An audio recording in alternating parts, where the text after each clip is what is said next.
तो दोस्तों आज हो गया 15 जुलाई 2022। यूपी समेत देश दुनिया की सभी ताज़ा बड़ी खबरें लेकर आए सिर्फ आपके लिए फॉरवर्ड खबर शुरू करते हैं। उससे पहले चैनल को अब तक सब्सक्राइब ना किया हो तो फॉरवर्ड चैनल को सब्सक्राइब कर दे, लाइक कर दे, शेयर कर दे ताकि इसी तरह की खबर आप हर रोज देख सके। चलिए शुरू करते हैं आज की पहली बड़ी खबर।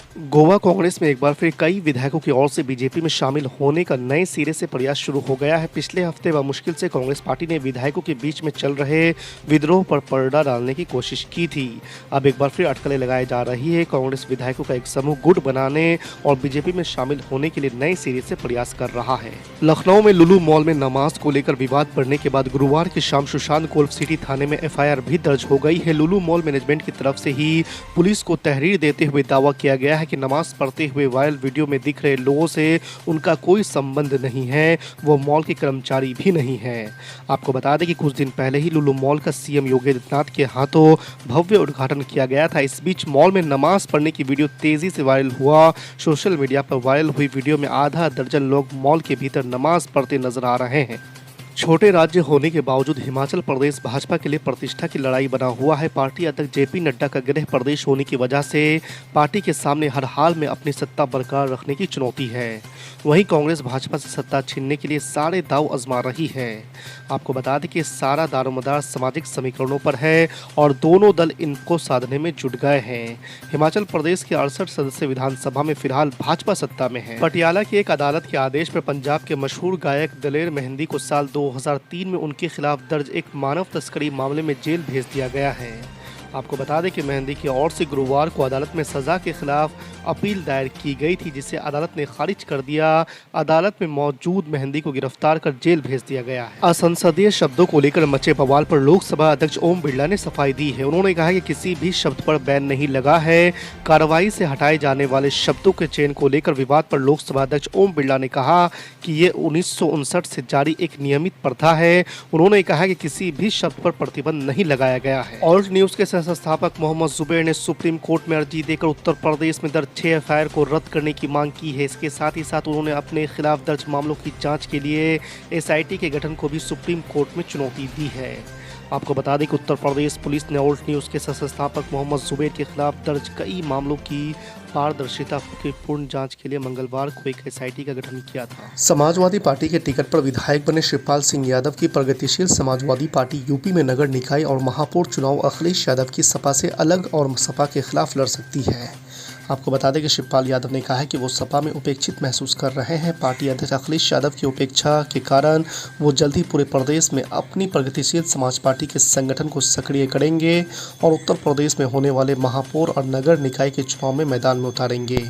झारखंड मुक्ति मोर्चा ने राष्ट्रपति पद के चुनाव में एनडीए उम्मीदवार द्रौपदी मुर्मू को समर्थन देने के ऐलान से विपक्ष को झटका लगा है। झारखंड में झामुमो और कांग्रेस की गठबंधन सरकार है।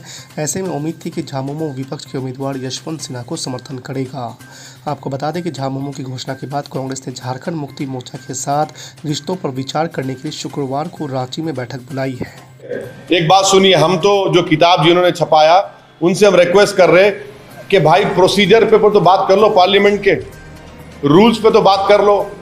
बिल आता है सरकार का, एक ही दिन में बिल आता है, मेंबर्स कैसे पढ़ेंगे? और उसको स्टैंडिंग कमेटी रेफर नहीं करते, वो क्या रूल प्रोसीजर में नहीं है? रूल प्रोसीजर के तहत स्टैंडिंग कमेटी, अब स्टैंडिंग कमेटी रेफर नहीं करते। और अनपार्लियामेंट्री वर्ड के दूर की बात, वो अहम नहीं है, कंटेक्स्ट अहम है। कंटेक्स्ट, जो कंटेक्स्ट होगा अहम है। अब कंटेक्स्ट क्या है कि मैं बोलूंगा कि मैं मोदी सरकार पर फूल फेंक के मारूंगा क्योंकि आपने नौजवानों को बेरोजगार बना दिया।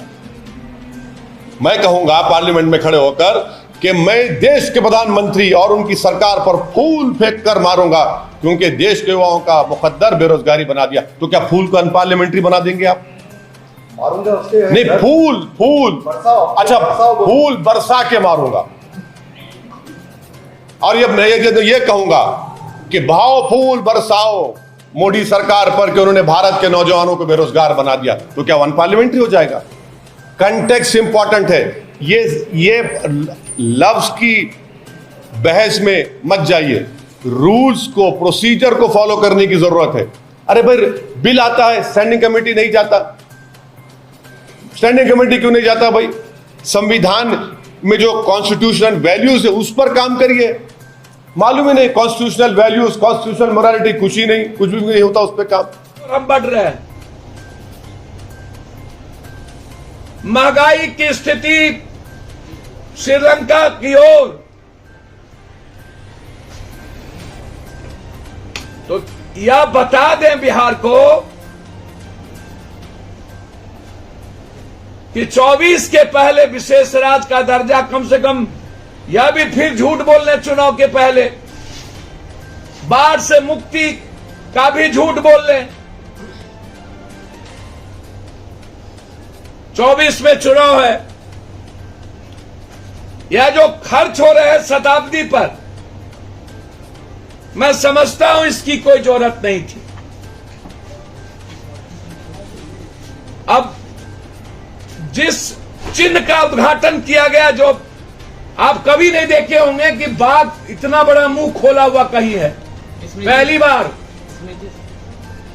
इसमें लोकसभा अध्यक्ष या राष्ट्रपति को करना था, अब यहां भी विधानसभा में इसको भी लोकसभा अध्यक्ष को करना था।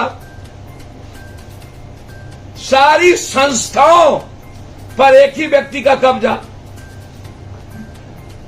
बिल्कुल गलत है। बीजेपी वालों को जवाब देना चाहिए। पटना को लेकर लगातार पटना की जो स्थिति है, उसके नाले की, पटना के प्रदूषण की, पटना के मास्टर प्लान की, पटना के राजीव नगर से लेके नेपाली नगर से लेके कई ऐसे मोहल्लों की 6 विधायक के बाद, नगर निगम के बाद पूरा बिहार का नगर की स्थिति इतनी बदतर क्यों है? प्रधानमंत्री जी जब आ रहे हैं तो सबसे ज्यादा क्या शहरी विकास जो सबसे ज्यादा वोट देता है, उसके लिए क्या स्पेशल पैकेज देंगे? और दूसरी चीज, अंत में कोसी सीमांचल जो बाढ़ से सबसे ज्यादा प्रभावित है, मिथिलांचल, हम डिमांड करते हैं कि एक अलग से विशेष पैकेज की घोषणा। बाढ़ प्रभावित होने के चलते जो हर साल आधी से अधिक आबादी बर्बाद हो जाती है, उसके लिए प्रधानमंत्री एक विशेष पैकेज दे। धन्यवाद। आपने दर्जा मांग रहा है भैया, कौन मना किया था? जेडीयू राजनीति करे तो मुझको कोई दिक्कत नहीं है। लगातार जेडीयू राजनीति करने में लगे हैं। उनसे पूछिए ना, अटल जी के साथ वही थे, केंद्र में वही थे, लगातार 17 साल से वही हैं। तो नीतीश कुमार को मानने को कौन बीजेपी तैयार है? बस हमेशा पॉलिटिकल इवेंट्स क्यों बनाना चाहती है?